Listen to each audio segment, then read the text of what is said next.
piece of filth. Righto, so we've just shot this deer, and what we're going to do is going to dress it in the field, turn it into a backpack, and bring it back to camp whole. We'll go through the process.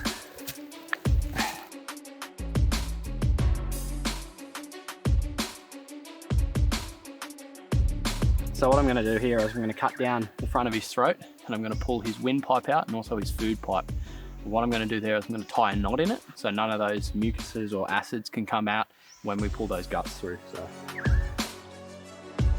you see that's his esophagus there, cut down just before that. I have his esophagus, his windpipe. Squat. So there'll be 2 tubes there. Separate it.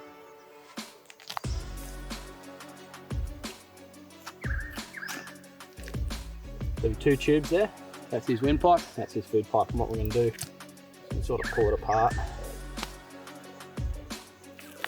Separate like that, and I'll physically tie a knot in this.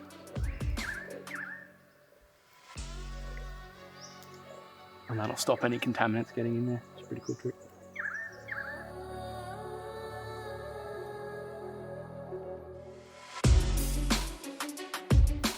So we're just splitting that there. Put your fingers in and then run the knife down so I'm not hitting the guts. I'll just go down beside his pizzle there.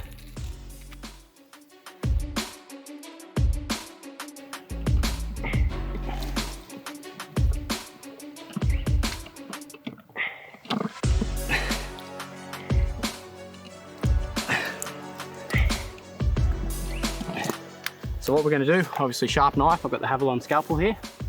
We're going to cut down this insertion on their front leg there, okay, on that joint. What we're going to do, you're going to find that joint there like that. And what you'll be able to do is cut into that bone. Find that tendon there, around it. And we're going to split it. Get in there. Buck up there somewhere. Righto, so basically once you've split that joint there, there'll be a tendon running down the back of that hock, as you can see there. I'm going to cut down along that, down along the leg, okay? Carefully. I'm not going to cut it. I'll follow it down the bone.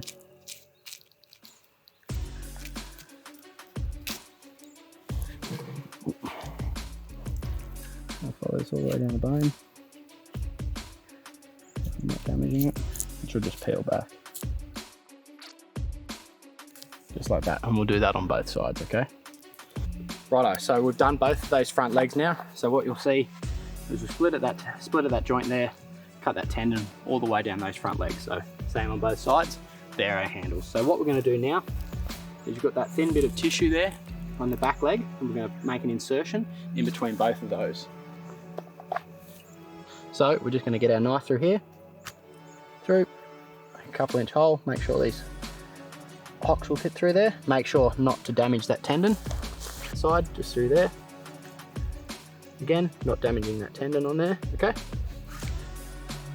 Right, so now we've done all the cuts there, we've done the front legs, back legs, you're ready to turn it into a backpack. So what you're gonna do, you're gonna get this hock here, and coming from the inside of the deer, you're gonna bring it up where we made that rear incision. You're gonna push it through like so. Be a little bit of a struggle. Pull that through, turn it sideways, and it's gonna hold through there, okay? All right. So same as on the other side, you're gonna get this through the inside, through that back insertion there, push it through, give it a pull, and then turn him sideways. And just like that, you've got 2 straps there. That's your deer acting as a backpack.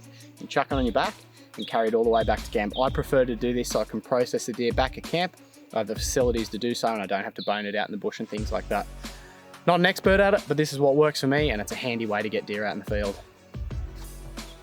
Righto, so now's the fun part. You've got your buck pack made. Now it's time to put on your back, so I like to sit down. It is pretty awkward. Obviously put one arm through. It's always hard to get the second. Just lay back on it.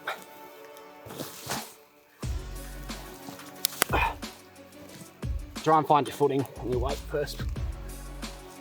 It's a little bit awkward. Standing up's always the hard part.